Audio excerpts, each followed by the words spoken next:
बिस्मिल्लाहिर्रहमानिर्रहीम। Numerical problems, हिसाबी सवालात। अज़ीज़ तलबा व तालिबात, आप याद रखें कि किसी भी रकम को अगर आपने अच्छे तरीके से समझ लिया है तो समझें कि सवाल को हल करना, सवाल का जवाब मालूम करना आपके लिए आसान हो गया है।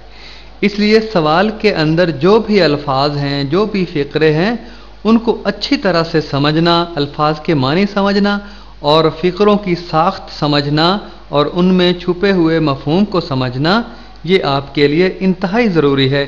किसी भी लफ्ज़ को बग़ैर मानी और मफ़हूम के ज़हन नशीं करने की कोशिश न करें। अगर ऐसा करेंगे तो वो सिर्फ़ रट्टा होगा। कुछ देर के लिए तो वो अल्फाज आपके जहन में महफूज हो जाएंगे, लेकिन कुछ ही देर बाद वो फिर जहन से निकल जाएंगे। इसलिए अल्फाज व फ़िक़रात को अच्छे तरीके से समझना इंतहाई ज़रूरी है।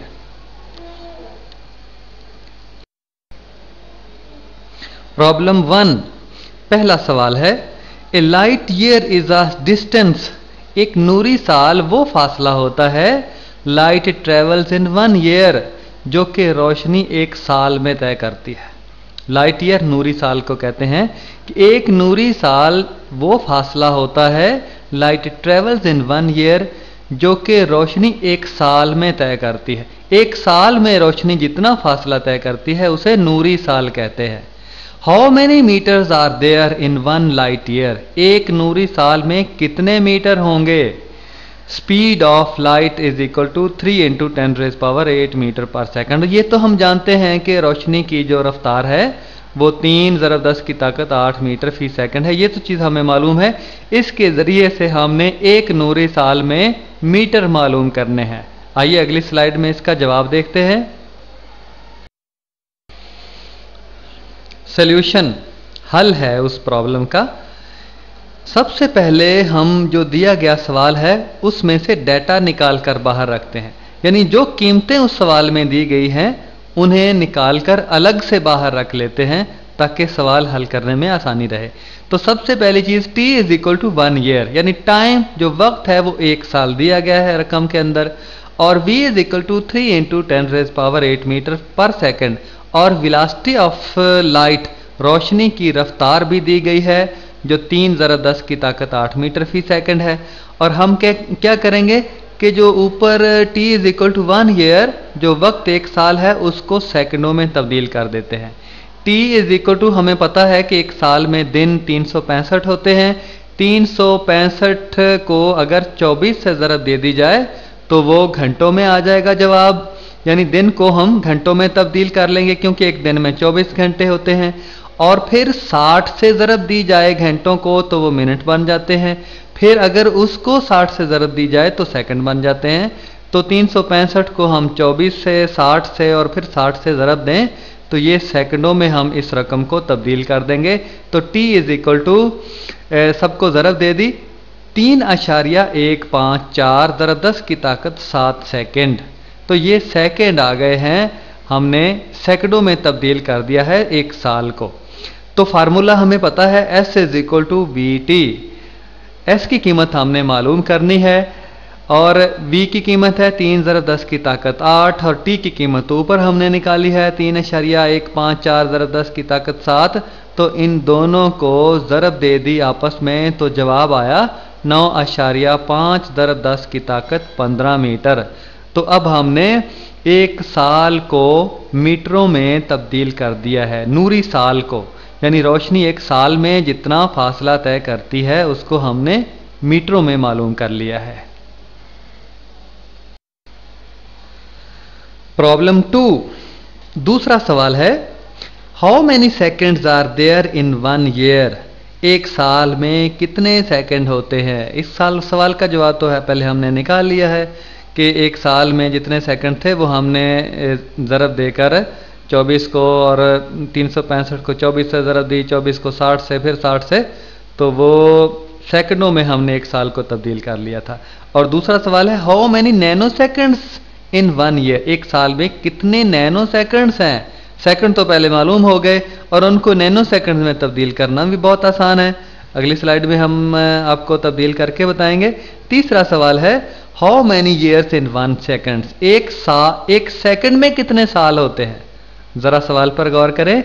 साल में सेकंड तो मालूम कर लिए और बात भी दिल को लगती है, एक साल में सेकंड सवाल बहुत आसानी से समझ में आ जाता है। लेकिन एक सेकंड में साल कितने होते हैं? सेकंड तो बहुत छोटा होता है और उसमें साल कितने आ जाएंगे? इस सवाल को समझना है और इसका जवाब हमने निकालना है हल करके। आइए अगली स्लाइड की तरफ चलते हैं। सॉल्यूशन हल है for seconds 1 year is equal to 365 into 24 into 60 into 6। तो पिछली स्लाइड में जो हल किया था हमने ये सवाल कि एक साल में जितने सेकंड होते हैं इन सबको ज़रब दे दी तो 3.1 5 4 ज़रा 10 की ताकत 7 सेकंड्स, ये वही जवाब निकल आया है। For nano seconds, nano seconds के लिए इसी जवाब को, इन्हीं सेकंडों को 10 की ताकत 9 से ज़रब दे देंगे तो जवाब आ जाएगा 3.154 इंटू 10⁻7 सेकंड इंटू 10⁻9, यानी 10 की ताकत 9 से ज़रब दे दी। ये बराबर किसके आया? 3.154 इंटू 10⁻16 नैनो सेकंड्स, यानी 3.154 ज़रब 10 की ताकत 16 नैनो सेकंड्स जवाब आ गया। ये भी बहुत आसान है। और for years in a second, एक सेकंड में साल मालूम करने के लिए क्या करेंगे? वही इकाई का कायदा, यूनिटरी मेथड। तो देखें 3.154 into 10⁻7 second is equal to 1 year, यानी एक साल में इतने सेकंड होते हैं। और फिर 1 सेकंड इज इक्वल टू, एक सेकंड किसके बराबर होगा? तो ये जो रकम है बाएं तरफ, ये दूसरी तरफ जाकर नीचे चली जाएगी जैसे इकाई के तरीके में होता है। तो 1 second is equal to 1 divided by, यही बाएं तरफ वाली रकम 3.154 इंटू 10⁻7, तो ये नीचे आ गई। इसको हल किया, इसको ऊपर ले गए, यानी एक अंदर रखकर और 3.154 बाहर रखकर तकसीम करें और नीचे वाली रकम को 10 की ताकत जो 7 है ऊपर उठाकर ले जाएं तो हल करने से जवाब आ जाएगा 1 second is equal to 3.1 into 10⁻⁻8 years, 3.1 ज़रब 10 की ताकत -8 साल, ये जवाब आ जाएगा।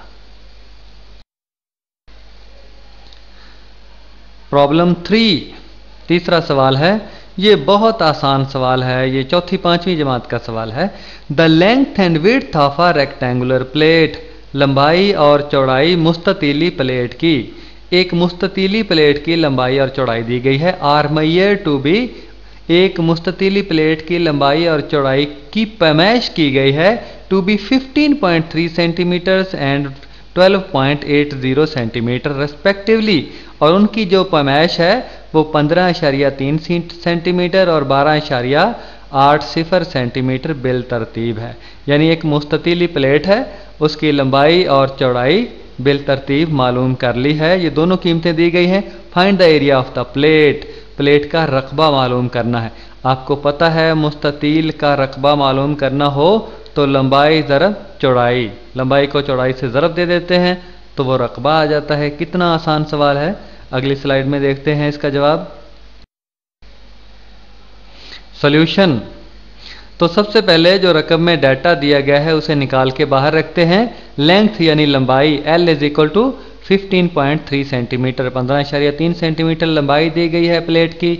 विड्थ, इसको W से जाहिर किया गया है, ये बराबर है 12.80 सेंटीमीटर, तो ये 12.80 सेंटीमीटर है। एरिया, रकबा का फार्मूला लेंथ इंटू विड्थ यानी लंबाई ज़रब चौड़ाई, तो इन दोनों को आपस में ज़रब दे दी तो 15.3 ज़रब 12.80, तो जवाब आया 196 सेंटीमीटर स्क्वायर।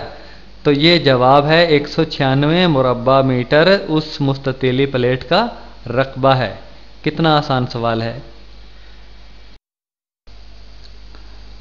प्रॉब्लम नंबर 4, चौथा सवाल। Add the following message, मंदरजा Zail कमियतों को जमा करें, मिकदारों को जमा करें। गिवन इन किलोग्राम, जो किलोग्राम में दी गई हैं। अप टू अप्रोप्रिएट प्रिसीजन, मुनासब हद तक दुरुस्तगी के साथ, जो मुनासब दुरुस्तगी के साथ इन रकमों को जो किलोग्राम में दी गई हैं इनको जमा करना है। पहली रकम है 2.289 किलोग्राम, दूसरी 0.089, तीसरी 11.8 किलोग्राम और चौथी है 5.32 किलोग्राम। तो इनको हमने जमा करना है और जवाब को मुनासिब हद तक दुरुस्तगी के साथ लिखना है। इंशाल्लाह जब हम इसका जवाब बताएंगे तो इस सवाल का मतलब आपको आपके जहन में अच्छे तरीके से आ जाएगा। सॉल्यूशन हल है उस मसले का, उस सवाल का। सबसे पहले हम रकम में से डाटा को बाहर निकालते हैं, यानी जो मवाद दिया गया है, जो कीमतें दी गई हैं, उनको निकाल कर अलग से लिख लेते हैं। तो डाटा है 4 मासेज आर गिवन, 4 कमियतें जिनकी कीमतें दी गई हैं। पहली है 2.189 किलोग्राम, दूसरी 0.089 किलोग्राम, तीसरी 11.8 किलोग्राम, चौथी 5.32 किलोग्राम। तो ये कीमतें दी गई हैं, रकम में से निकाल कर इनको अलग से लिख लिया। और मालूम क्या करना है? अप्रोप्रिएट प्रिसीजन, यानी जवाब में मुनासिब हद तक दुरुस्तगी हमने मालूम करनी है। मुनासिब हद तक दुरुस्त जवाब हमने इनको जमा करके लिखना है। तो टोटल मैसेज हम इनको आम तरीके से जमा करते हैं। कुल कमियत जो है वो कितनी होगी? 2.189 जमा 0.089 जमा 11.8 जमा 5.32। इनको जमा कर दिया तो जवाब आया 19.398 किलोग्राम। ये आम तरीके से जमा है, जैसे हम रोज़मर्रा ज़िंदगी में रकमों को जमा करते हैं, उसी तरह हमने जमा कर दिया है।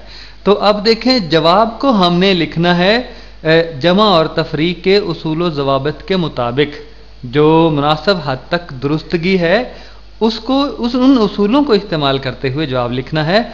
तो आप देखें, इन चारों रकमों में जो जिस रकम में नुमाया हिस्सों की तादाद कम से कम है, या बाल्फाज़ दीगर हम ये कह सकते हैं कि जिस रकम में के अशारिया के बाद दाएं तरफ कम से कम हिस्से मौजूद हैं। देखें, अशारिया के बाद जो कम से कम हिस्से हैं वो रकम है 11.8। तो इस रकम के मुताबिक हम जवाब को लिख देंगे।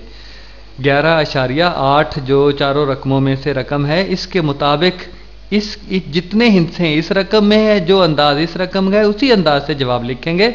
तो 19.398, इसका मतलब यह है कि इसमें 3 नुमाया हिस्से होंगे।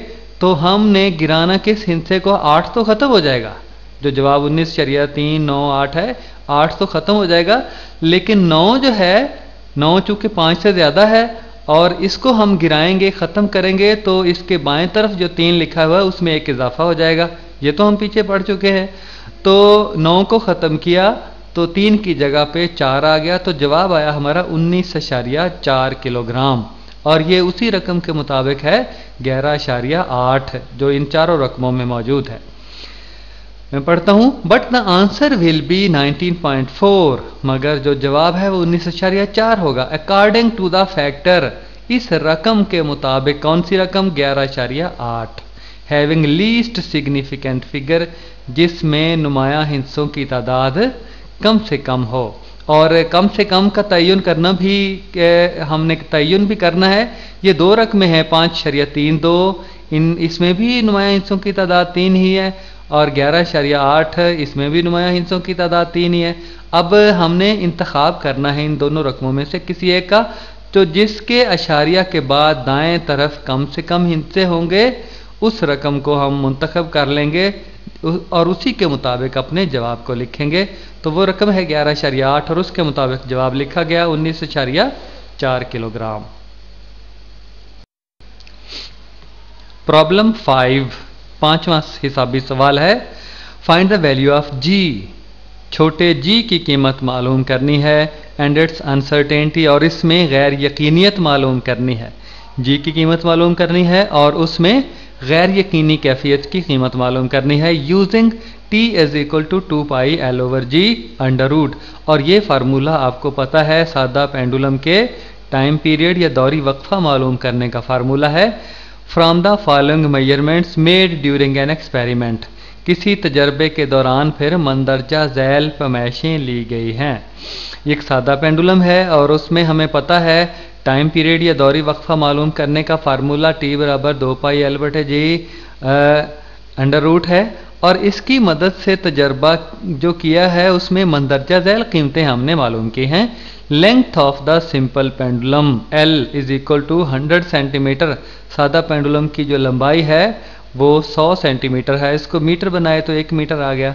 और टाइम फॉर 20 वाइब्रेशंस, 20 हुलारों का वक्त जो है वो t बराबर 40.2 सेकंड्स है।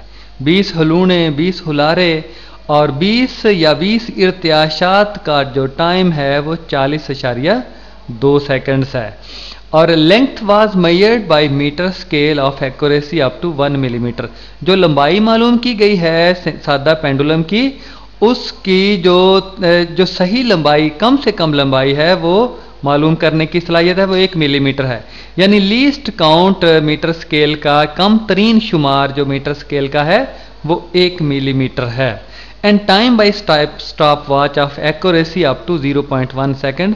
और जिस स्टॉप वॉच से टाइम मालूम किया है उसका कम तरीन शुमार जो है वो 0.1 सेकंड है। यानी 0.1 सेकंड तक दुरुस्त हद तक वो स्टॉप वॉच टाइम मालूम कर सकती है, वक्त मालूम कर सकती है। 0.1 सेकंड यानी 1 सेकंड का 10वां हिस्सा वो स्टॉप वॉच उसका कम तरीन शुमार है। तो इसकी मदद से हम सवाल को हल करना है। सॉल्यूशन हल है, डेटा सबसे पहले निकालते हैं, यानी रकम में जो कीमतें दी गई हैं उनको अलग से लिख लेते हैं।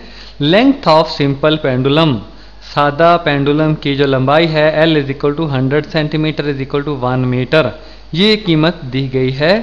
और टाइम फॉर 20 वाइब्रेशंस, 20 इर्तियाशात, 20 हुलारों का वक्त जो है वो भी दिया गया है, T = 40.2 सेकेंड्स, 40.2 सेकेंड्स।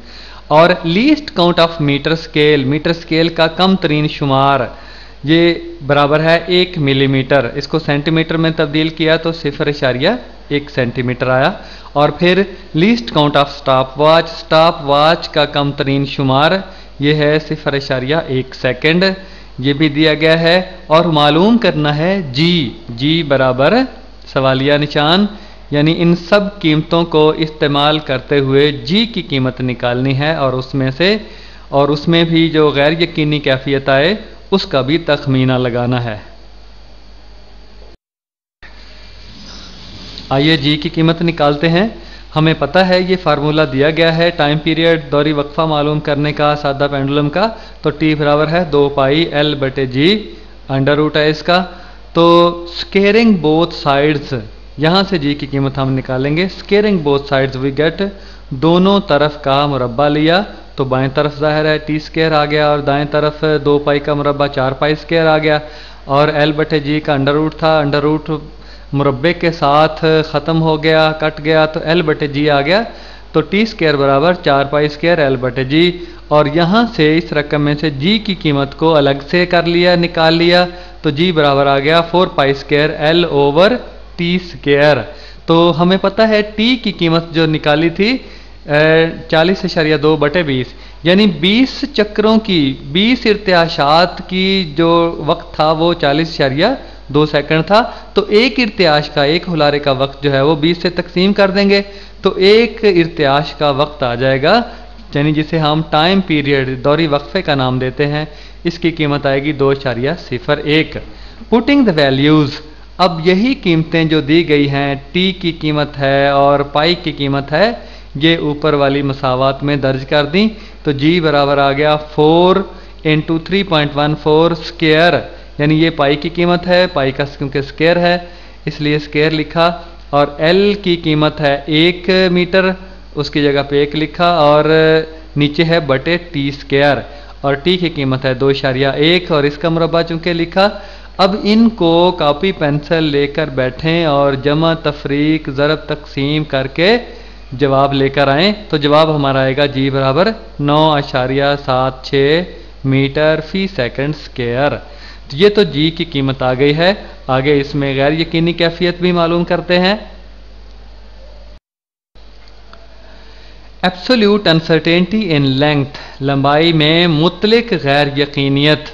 आप जानते हैं कि मुतलिक गैर यकीनियत किसी भी पैमाइशी आले का कम तरीन शुमार हुआ करता है। लीस्ट काउंट को मुतलिक गैर यकीनियत कहते हैं। तो एब्सोल्यूट अनसर्टेनिटी इन लेंथ, लंबाई में जो मुतलिक गैर यकीनियत है उसकी कीमत है 0.1 सेंटीमीटर, क्योंकि यही आले का कम तरीन शुमार है। और उसके बाद एवरेज अनसर्टेनिटी या परसेंटेज अनसर्टेनिटी, फीसद गैर यकीनियत या औसत गैर यकीनियत इन लेंथ, लंबाई में, इसकी कीमत कैसे मालूम करते हैं कि एब्सोल्यूट अनसर्टेनिटी या मुतलक गैर यकीनियत को कुल पैमाइश से तकसीम कर देते हैं। मुतलक गैर यकीनियत है या कम तरीन शुमार है, लीस्ट काउंट है 0.1, इसको कुल पैमाइश 100 सेंटीमीटर है, इससे तकसीम करते हैं। और फीसद निकालने के लिए आपको पता है 100 से ज़रब 100 से तकसीम करते हैं। इसे हम इस तरह करेंगे कि 0.1/100 से जो जवाब आएगा उससे जो 100 ज़रब हो रहा है ज़रब करेंगे साथ, तो 0.1 आएगा। जो बटे 100 हो रहा है आखिर में बचता है वो फीसद जो आखिर में लिखते हैं उसमें खप जाएगा। फीसद लिखकर उस जो बटे वाला 100 है उसको हम ख़त्म कर देंगे तो जवाब आएगा 0.1%। इस बात को ज़रा दोबारा समझ लीजिए कि जो फीसद गैर यकीनियत है या औसत गैर यकीनियत है, एवरेज अनसर्टेनिटी, इसे निकालते हैं हम 0.1/100। 0.1 तो लीस्ट काउंट है और 100 कुल पैमाइश है। लीस्ट काउंट को, कम तरीन शुमार को कुल पैमाइश से तकसीम कर देते हैं और फीसद मिकदार मालूम करने के लिए साथ 100 से ज़रब 100 से तकसीम, इसको हम जमा तफरीक ज़रब तकसीम करेंगे तो 0.1/100 ज़रब 100, तो ये आ जाएगा 0.1 और जो बटे 100 है उसके ज़रिए हम फीसद लिख देंगे तो 0.1%। फीसद गैर यकीनियत निकल आएगी, गैर यकीनियत की कीमत जो फीसद में हो। और उसके बाद अनसर्टेनिटी इन टाइम मेजरमेंट, वक्त की पैमाइश में जो गैर यकीनियत है उसे निकालना है तो वो भी उसी तरह निकालेंगे। Least count divided by number of vibrations, कम तरीन शुमार जो स्टॉप वॉच का है और बटे नंबर ऑफ वाइब्रेशंस, इर्त्याशात, हुलारों की तादाद से तकसीम कर देंगे तो लीस्ट काउंट है 0.1 सेकेंड। कम तरीन शुमार स्टॉप वॉच का 0.1 सेकेंड है और हुलारों की तादाद जो है वो 20 है, इससे तकसीम कर दिया तो जवाब आया 0.005 सेकेंड। आगे चलते हैं। Average uncertainty in time measurement, वक्त की पैमाइश में औसत गैर यकीनियत या फीसद गैर यकीनियत हमने निकालनी है। वक्त में गैर यकीनियत पिछली स्लाइड में हमने निकाली थी और वो कीमत थी 0.005। मैं पढ़ता हूँ, आप जरा समझिएगा। Average uncertainty in time measurement, वक्त की पैमाइश में औसत गैर यकीनियत कितनी हो जाएगी? 0.005/2.01। ये 2.01 एक इर्तियाश का वक्त है। इस गैर यकीनियत को 2.1 यानी एक इर्तियाश के वक्त से तकसीम कर दिया तो 100 से ज़रब और 100 से तकसीम, ये तो हमें पता है कि 0.05/2.01 ज़रब 100, इस सब को हल करने से जवाब आएगा 0.25 और जो बटे 100 एक बच जाता है वो फीसद के जरिए साथ लिखा जाएगा। फीसद हम लिख देंगे तो उसकी जगह पे हम फीसद को लिखकर उसको ख़त्म कर देंगे। तो टोटल एवरेज अनसर्टेनिटी, कुल औसत गैर यकीनियत की कीमत कैसे निकालेंगे? Is equal to average uncertainty in length, बराबर होगा औसत गैर यकीनियत लंबाई में जमा 2 into average uncertainty in time. 2 को ज़रब देकर वक्त की गैर यकीनियत में जमा कर देंगे। ये 2 को ज़रब क्यों देंगे? हम पीछे पढ़ चुके हैं कि ताकत थी T², T की ताकत 2 थी, तो जहाँ T किसी चीज़ की ताकत 2 हो तो वो उसकी गैर यकीनियत के साथ ज़रब खा जाती है। तो एवरेज अनसर्टेनिटी इन लेंथ, लंबाई में जो औसत गैर यकीनियत है जमा 2 into average uncertainty in time, तो वक्त में जो गैर यकीनियत है उसके साथ 2 को ज़रब देकर जमा कर देंगे। ये बराबर आ जाएगा 0.1%, 0.1%। ये तो गैर यकीनी कैफियत है लंबाई में और जमा 2 इंटू 0.25% और 0.25% को 2 से ज़रब दे दी। ज़रब देने के बाद जो जवाब आया उसको 0.1 में जमा कर दिया। जमा करने से जवाब आया 0.6%, 0.6%। तो ये कुल गैर यकीनियत आ गई है पूरा तजर्बा करने के दौरान, वक्त में भी और लंबाई में भी। तो इसको इस तरह से जवाब के साथ लिखा कैसे? Hence G is equal to 9.76। G की कीमत तो निकली थी 9.76 और जमा नफ़ी 0.6% साथ लिखेंगे तो ये हमारा जवाब आ जाएगा, जी की कीमत आ जाएगी। Problem number 6, what are the dimensions and units of gravitational constant g in the formula F is equal to g m1 m2 divided by r square। what are the dimensions, जिसामतें कौन सी होंगी, एंड यूनिट्स और इकाइयाँ कौन सी होंगी किस चीज़ की, of gravitational constant, तजाज़बी मुस्तकिल जी, बड़े जी की जिसामतें मालूम करनी है और इकाई मालूम करनी है इन द फार्मूला, इस फार्मूला में F is equal to G m1 m2 बटे आर स्क्वायर। हमें पता है कि दो बड़ी जिसामतों के दरमियान, दो बड़े जिस्मों के दरमियान जो कुव्वत कशिश है उसे तजाज़बी कुव्वत का नाम दिया जाता है और उसे F is equal to G m1 m2 बटे आर स्क्वायर के फार्मूले के साथ लिखा जाता है। तो आइए देखते हैं जिसामतें और इकाई। सॉल्यूशन, हल है इस सवाल का। सबसे पहले डाटा हमने लिखते हैं इस सवाल में से निकाल के, डायमेंशंस ऑफ जी मालूम करनी है, यूनिट ऑफ जी मालूम करनी है और इसके लिए हमारे पास फार्मूला है, we know that G is equal to F R square m1 बटे m1 m2। यहाँ से हम जिसामत निकालते हैं, पहले जिसामतें बड़े जी की, तो dimensions of G is equal to f की जगह पे हमने लिखा ma, क्योंकि f is equal to ma होता है, आर स्क्वायर वैसे रहने दिया और बटे m1 m2 भी वैसे ही रहने दिया। और हमें पता है कि छोटा m मास मिकदार मादा, तो उसकी जो जिसामत है वो बड़ा m है, उसे ब्रैकेट के अंदर लिख दिया। और a की इकाई है मीटर फी सेकंड स्क्वायर, तो मीटर किस चीज़ की है, l, मीटर की जिसामत l है और सेकंड की t है, तो चूंकि t नीचे था ऊपर ले आए तो t की -2 आ गया, नीचे तो t की 2 था तो ऊपर हम लेकर आए तो t की ताकत -2 आ गया। और आगे है बटे m1 m2, ये दोनों चूंकि बटे में है, नीचे हैं और ये मास हैं, कमियतें हैं और इनकी जिसामतें m, इसकी जिसामत m है, तो m की ताकत 2 होगा, जब नीचे होगा तो ऊपर लेकर गए तो m की ताकत -2 हो गया। तो इनको इकट्ठा किया, कुछ कट गई, कुछ रह गई, बाकी जो बाकी रह गई हैं, m की ताकत -1 रह गई है, l की 3 आ गई है, चूँकि एक l था और एक l की 2 था, इकट्ठा किया तो l की ताकत 3 आ गई और t की ताकत -2 आ गई। तो ये जिसामतें निकल आई हैं बड़े जी की ग्रेविटेशनल कांस्टेंट या तजाज़बी मुस्तकिल की।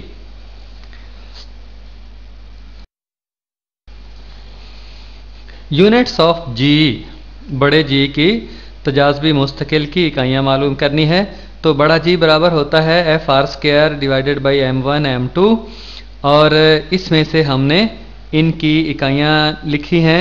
f की इकाई न्यूटन है और r की इकाई मीटर स्क्वायर है, ये चूँकि लंबाई की इकाई है, और बटे m1 और m2 ये दोनों की किलोग्राम है, तो दोनों ज़रब खा रहे हैं इसलिए किलोग्राम स्क्वायर आ गया।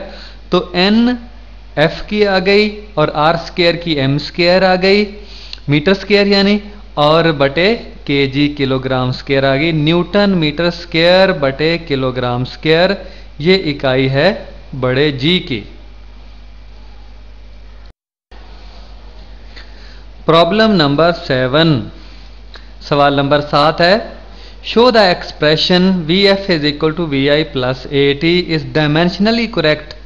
साबित करें, दिखाएं कि ये जो मसावात है, एक्सप्रेशन मसावात के मानों में आता है, ये जो मसावात Vf is equal to Vi जमा AT है, ये जिसामती एतबार से दुरुस्त है, जिसामती लिहाज से दुरुस्त है, ये साबित करना है। Where Vi is the velocity at t is equal to 0, जहाँ Vi वो वेलोसिटी है जब वक्त जो है वो 0 है, यानी अभी जिस्म ने चलना शुरू नहीं किया, बिल्कुल इब्तदाई स्टेज पर है, इब्तदाई मकाम पर है, तो वहाँ t बराबर 0 हम तस्वर करेंगे। a is the acceleration, a जो है वो इसरा है, and Vf is the velocity at time t, और Vf आखिरी वेलोसिटी है जब वक्त हम t तस्वर करते हैं, यानी वक्फा t के बाद जो वेलोसिटी आई है वो Vf फाइनल वेलोसिटी, आखिरी वेलोसिटी है, और वक्फा t जब 0 है, जब जिस्म ने चलना शुरू नहीं किया, उस वक्त वेलोसिटी वी आई है, इब्तदाई वेलोसिटी यानी इनिशियल वेलोसिटी। तो साबित करना है कि V F is equal to V I plus A T, ये जिसामती एतबार से दुरुस्त है कि नहीं। सॉल्यूशन हल है पहले इस सवाल का, V F is equal to V I plus A T, ये तो मसावात है। अब दोनों तरफ की जिसामतें लिखनी है। बाएं तरफ आते हैं, वी एफ पता है मीटर फी सेकंड इसकी इकाई होती है, और मीटर की जिसामत जो है वो एल है और सेकंड की जिसामत टी है। तो मीटर चूंकि ऊपर था, सेकंड नीचे था, तो जिसामत सेकंड की टी चूंकि नीचे आई थी और इसे ऊपर लेकर गए तो उसकी ताकत -1 हो गई। तो एल टी -1, ये बाएं तरफ वी एफ की जिसामत आ गई। दाएं तरफ चलते हैं कि वी आई की जिसामत भी वही आएगी, एल इसकी चूंकि इकाई भी वही है मीटर फी सेकंड, तो मीटर की एल और सेकंड की टी, और उसी तरह से लिख दिया। और जमा ए टी, ए मीटर फी सेकंड स्क्वायर, मीटर की एल और सेकंड की टी, स्क्वायर था नीचे, ऊपर आ गया, ताकत -2 आ गई, और साथ टी जो छोटा आया है ऊपर उसकी बड़ा टी जिसामत है। तो टी की तो टी ही होगी जिसामत। और इसको मुख्तसर कर दिया दोनों तरफ। बाएं तरफ आए तो एल टी -1 इकट्ठा करके लिख दिया, दोनों को एक ही ब्रैकेट में लिख दिया। और दाएं तरफ चलते हैं, वी आई के नीचे एल तो वैसे ही रहा, टी सिफर लिखा, क्योंकि ये शर्त थी सवाल में कि वी आई की कीमत वो तस्वर की जाएगी जब टी की कीमत सिफर होगी। तो ये जिसामत चूंकि हमने फिर सिफर लिख दिया यहाँ पे, ये सारी की सारी जो रकम है ये सिफर एल के साथ ज़रब खाकर सिफर हो जाएगा, और अगली बाकी बच जाएगी एल टी -1, लिहाजा नीचे हम यही लिख देंगे एल टी -1, और बाएं तरफ भी यही है। Hence the dimensions of both sides are equal. इस तरह हमने साबित कर दिया कि दोनों तरफ की जो जिसामतें हैं वो एक जैसी हैं। So the equation is dimensionally correct, इसलिए जो मसावात है वो जिसामती एतबार से, जिसामती लिहाज से दुरुस्त है। ये हमने साबित कर दिया है।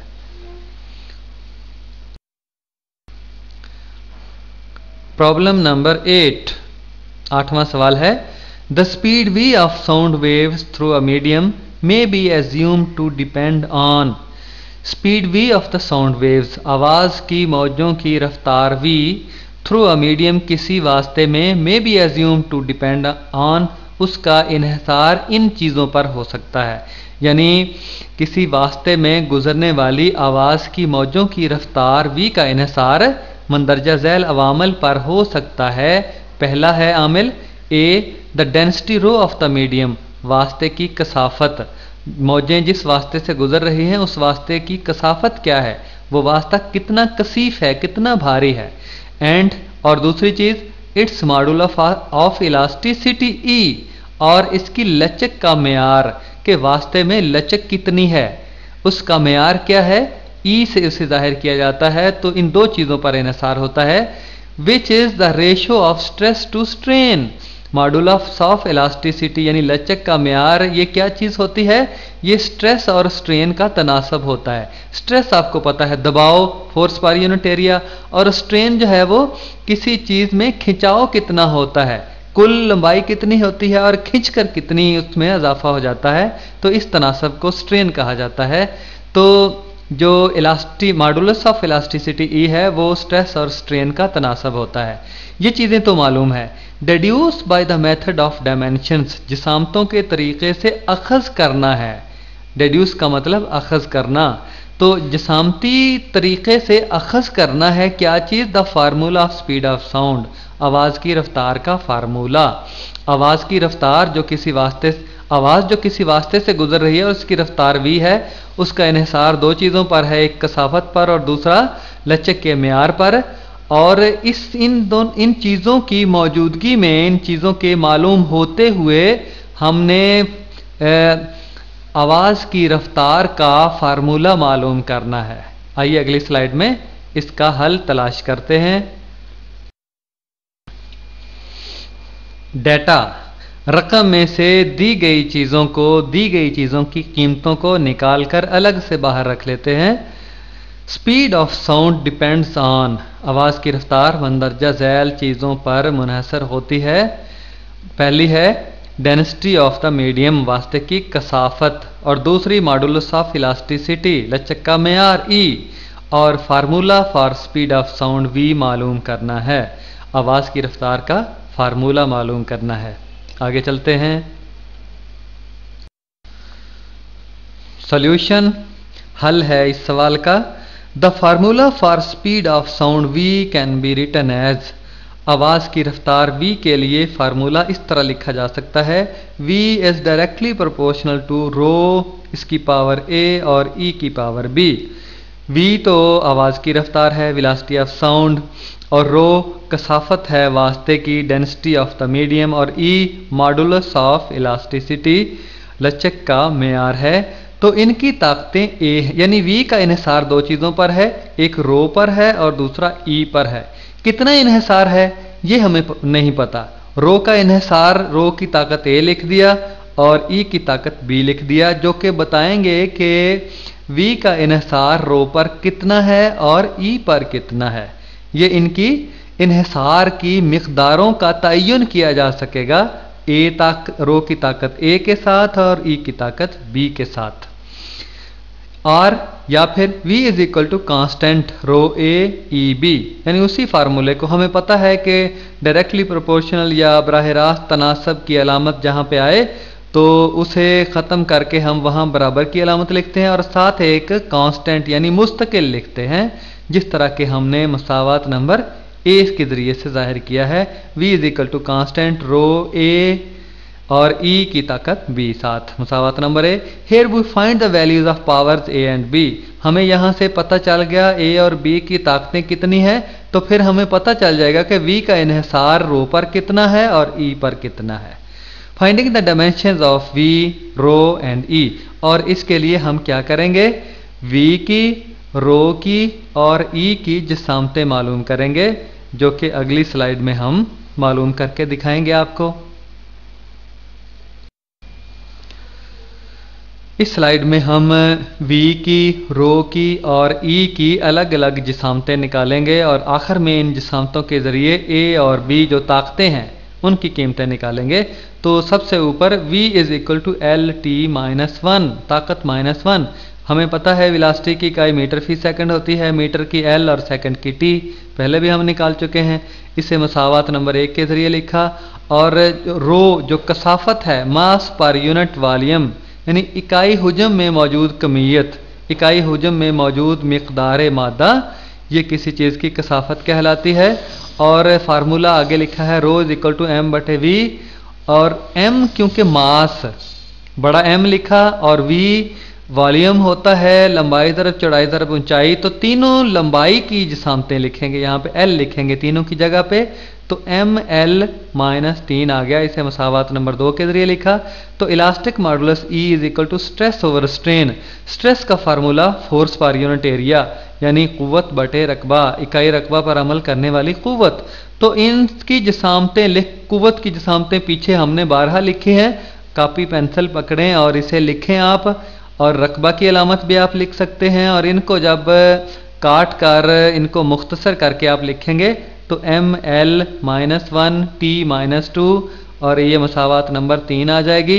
और जो डेल्टा v बटे v स्ट्रेन, ये मैं पहले गलत बता चुका हूँ, मैं लंबाई के हवाले से लंबाई में इजाफा बटे कुल इजाफा ये मैं कह चुका हूँ, लेकिन ये हुजम के एतबार से है। तो डेल्टा v हुजम में इजाफा बटे v यानी कुल हुजम कितना है और उसमें इजाफा कितना हुआ है, इस तनासब को स्ट्रेन कहा जाता है। और ये तीन ऊपर वाले की भी जिसामत L है और नीचे वाले V की भी जिसामत, यानी डेल्टा V की जिसामत भी L है और V की जिसामत भी L है। तो डेल्टा V की L की 3 और बटे V की भी L की 3 कट गई, तो एक जवाब आ गया, मसावात नंबर 4 लिखा। So it is a dimensionless quantity, क्योंकि ये जो डेल्टा V बटे V ये गैर जिसामती मिक़दार है, इसमें कोई जिसामत मौजूद नहीं है, लिहाजा E की कीमत जो आई स्ट्रेस ओवर स्ट्रेन इकट्ठा करके तो ml ताकत -1 और T की ताकत -2, इसे मसावात नंबर 5 के ज़रिए लिखा। तो अब हमने तीनों चीज़ों की कीमतें निकाल ली हैं, जिसामतें निकाल ली हैं, V की भी, रो की भी और E की भी। तो अगली स्लाइड की तरफ चलते हैं। Writing equations in terms of dimensions, जिसामतों के लिहाज से मसावत को लिखा, यानी जो मसावत थी उसमें जो जिसामतों के एतबार से कीमतें निकाली थी वो दर्ज कर दी। तो बाएं तरफ चूंकि v था और v की जिसामतें l t मनफी 1 है लिख दिया बराबर, और दाएं तरफ रो था, रो की जगह पे m l मनफी 3 उसकी जिसामतें लिखी, ताकत a थी a साथ लिख दी, और e m l मनफी 1 t की मनफी 2 ये a की कीमत थी, इसकी ताकत b थी तो साथ b लिख दिया। इसी तरह अगला स्टेप जो है l अलहदा लिख दिया और t अलहदा लिख दिया। m चूंकि इस तरफ सिफर है हमने लिखा ही नहीं, या m की ताकत सिफर हम लिख देते हैं तो कोई फ़र्क नहीं पड़ता। जो रकम मौजूद ना हो और दूसरी तरफ मौजूद हो तो जिस तरफ मौजूद नहीं है उस तरफ उसकी ताकत सिफर लिख दें, तो किसी चीज़ की ताकत सिफर 1 होता है, तो 1 को किसी रकम के साथ ज़रब देने से कोई फ़र्क नहीं पड़ता।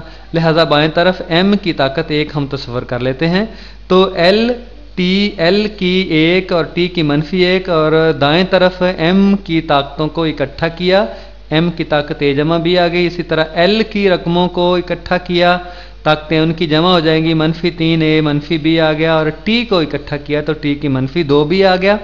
इसी तरह equating powers of m l and t on both sides, दोनों अतराफ m l और t की ताकतों का मुवाजना करने से, जो t की ताकतें हैं उनका तकाबुल करना है, मुवाजना करना है।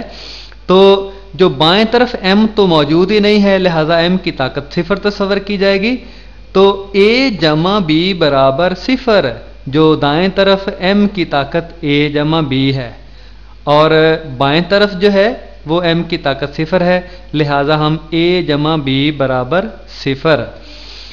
ज़रा हमने ये किया है कि जो बाएं तरफ सिफर आया है m की ताकत उसे दाएं तरफ लिख दिया है, चूँकि मसावात है बराबर के दोनों जानब हम लिख सकते हैं, दाएं तरफ वाली रकम बाएं तरफ लिख दें, बाएं तरफ वाली दाएं तरफ लिखते हैं, दरमियान में बराबर हो तो कोई फ़र्क नहीं पड़ता। तो a जमा b बराबर सिफर मसावात number 1।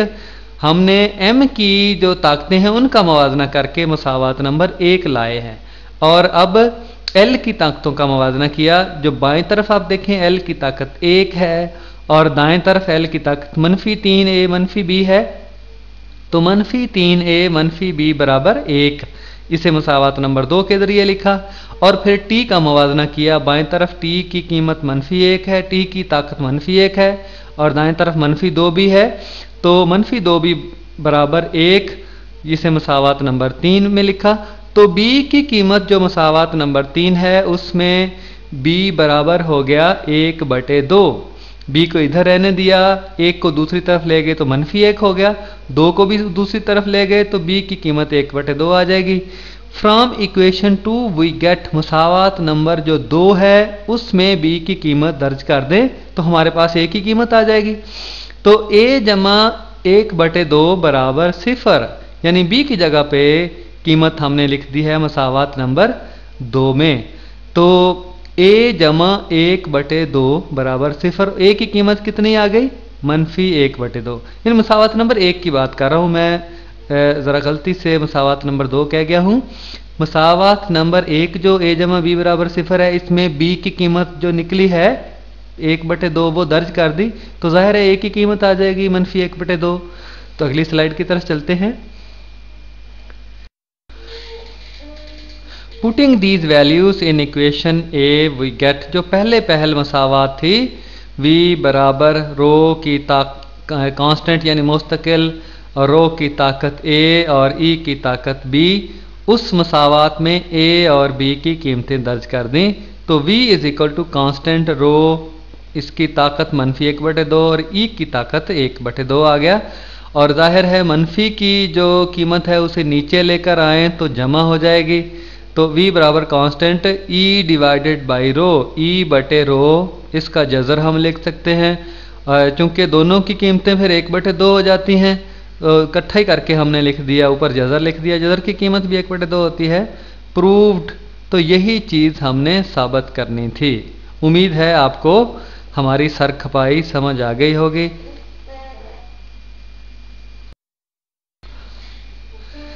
Problem number 9, show that the famous Einstein equation, हमें दिखाइए कि जो मशहूर ज़माना आइंस्टाइन की मसावात है E = mc²। आइंस्टाइन, बाबा आइंस्टाइन की ये जो मसावात है, ये मशहूर ज़माना मसावात है। E = mc² is dimensionally consistent, ये जिसामती एतबार से दुरुस्त है, मुस्तहकम है, मजबूत है, पायदार है।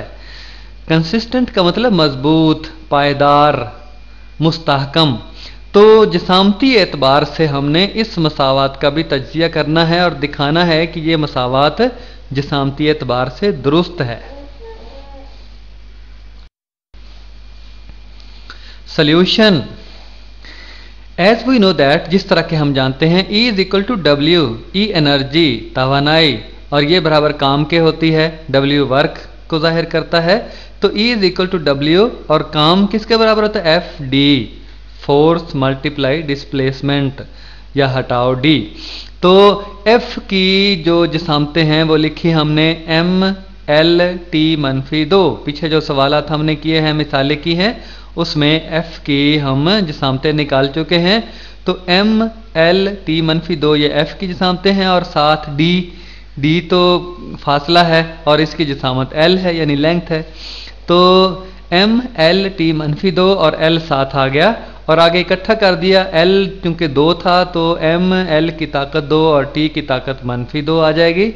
इसे मसावात नंबर 1 के ज़रिए लिखा। ये मसावात की बाएं तरफ वाली कीमत है, E की कीमत निकली है। नाउ अब दाएं तरफ आते हैं। तो E = mc² है ना, mc² दाएं तरफ था तो दाएं तरफ आया mc² बराबर किसके? M, इसकी जगह पे बड़ा M आ गया मास की जगह पे, और C ये वेलोसिटी ऑफ लाइट है, रोशनी की रफ्तार है, और वेलोसिटी की इकाई मीटर/सेकंड होती है। इसका स्क्वायर है, मुरब्बा है, तो मीटर की जिसामत जो L है उसका भी मुरब्बा आ जाएगा और नीचे जो सेकंड की है T उसका भी मुरब्बा आ जाएगा। तो हमने लिखा फिर mc² को MLT-1 इसका मुरब्बा, यानी जो मीटर/सेकंड है, जो C की जिसामतें लिखी हैं उसका मुरब्बा हमने लिख दिया। तो आगे चलकर लिखेंगे ML2, ये C की आ गई ना, L की 2 बटे T की 2 और बटे क्योंकि ऊपर आ जाएगा तो T की -2 आ जाएगा। ये मसावात नंबर 2। हम देखते हैं मसावात नंबर 1 की कीमत भी वही है और मसावात नंबर 2 की कीमत भी वही है। लिहाजा जो बाबे आइंस्टाइन की मसावात है वो दुरुस्त है, वो कंसिस्टेंट, मुस्तहकम है, मजबूत है, पायदार है। Hence the dimensions on both sides are same.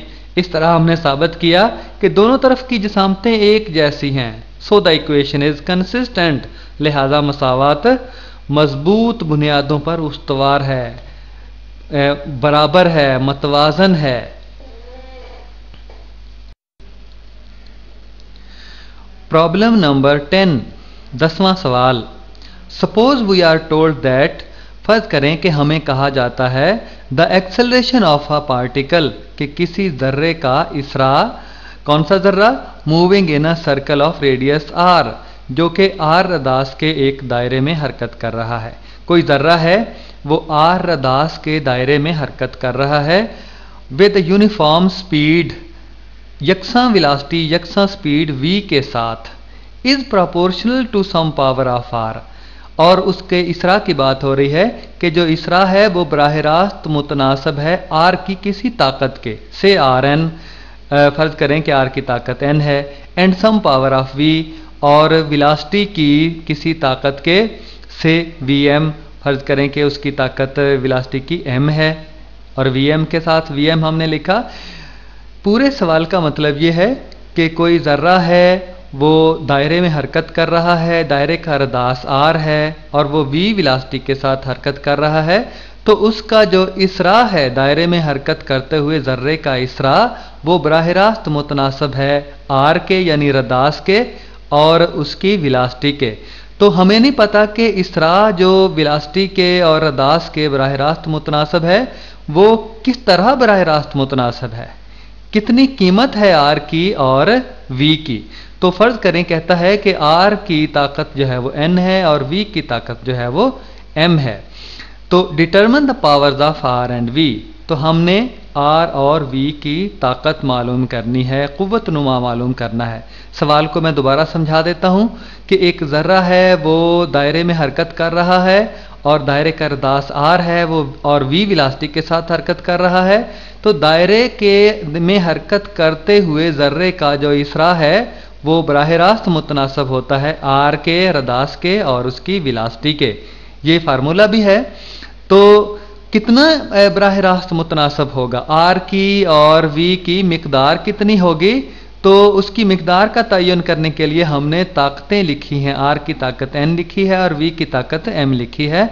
तो हमने इसकी मदद से, ये जो चीज़ें दी गई हैं इसकी मदद से determine the power of R and V, R और वी की ताकतें मालूम करनी है, कुव्वत नुमा मालूम करना है। आइए अगले सवाल में इसका जवाब देखते हैं।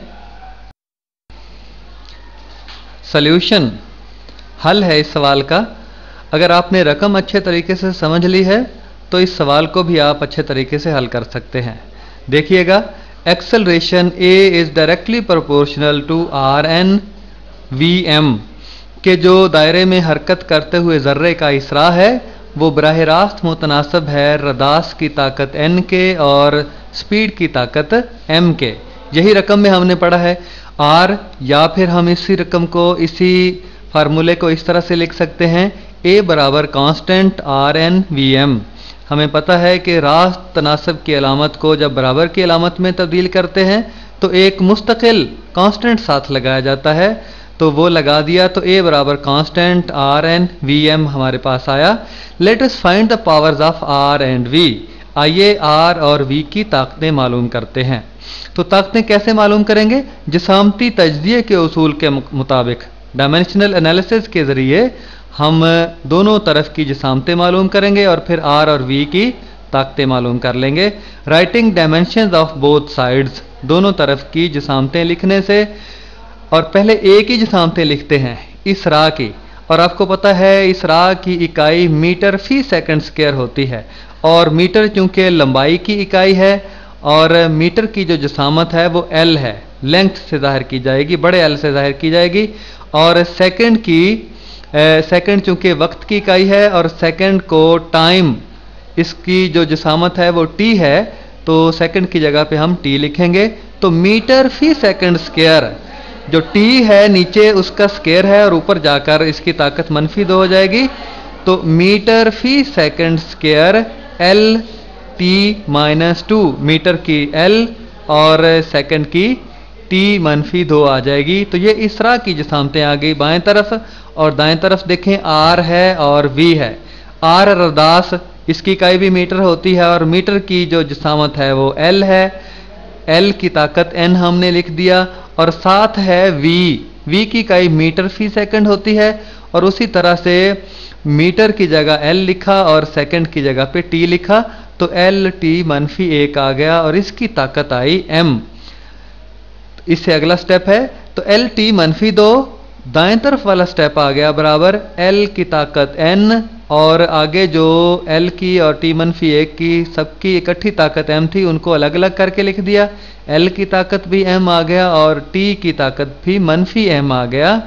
Equating the powers on both sides, दोनों तरफ की ताकतों का मवाजना करने से, एल की ताकतें क्या हैं, टी की ताकतें क्या हैं, दोनों तरफ हमने ताकतों का मवाजना करना है।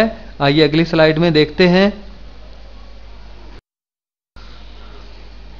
मवाजना कर रहे थे हम दोनों तरफ की ताकतों का, तो बाएं तरफ है एल टी -2, एल की ताकत 1 है और टी की ताकत -2 है, और दाएं तरफ एल की ताकत n जमा m है और टी की ताकत -m है।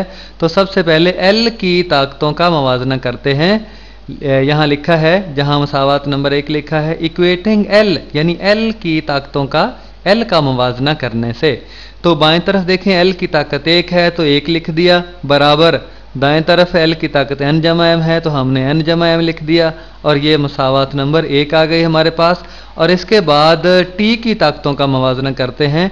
बाएं तरफ देखें टी की ताकत -2 है और दाएं तरफ टी की ताकत -m है, तो -2 बराबर -m, -से कट गया, और m बराबर 2 और m की कीमत 2 आ गई। इसे मसावत नंबर 2 के ज़रिए हमने जाहिर किया। Putting the value of m in equation 1 we get, मसावत नंबर 1 में m की कीमत दर्ज कर दी। देखें आप स्लाइड की तरफ, जहां मसावत नंबर 1 है 1 बराबर n जमा m, जहां m है वहां हमने 2 लिख दिया, कीमत दर्ज कर दी m की। तो क्या आया, putting the value of m in equation 1 we get n plus 2 is equal to 1, n जमा 1 बराबर हो n जमा 2 बराबर हो गया 1 के। 2 को दूसरी तरफ ले गए तो वो -2 हो जाएगा, -2 से 1 को तफरीक करेंगे तो n की कीमत आ जाएगी -1। कॉपी पेंसिल आप लेकर बैठेंगे तो बड़ी आसानी से ये कैलकुलेशन, ये जमा तफरीक आप कर सकते हैं। Hence m is equal to 2, n is equal to -1। तो हमारा जवाब आ गया जो मतलूब था, m की कीमत 2 आ गई और n की कीमत -1 आ गई। आप रकम की तरफ पीछे चल जाइएगा और देखिएगा कि यही कीमतें हमने मालूम करनी थी, यही हमसे पूछा गया था।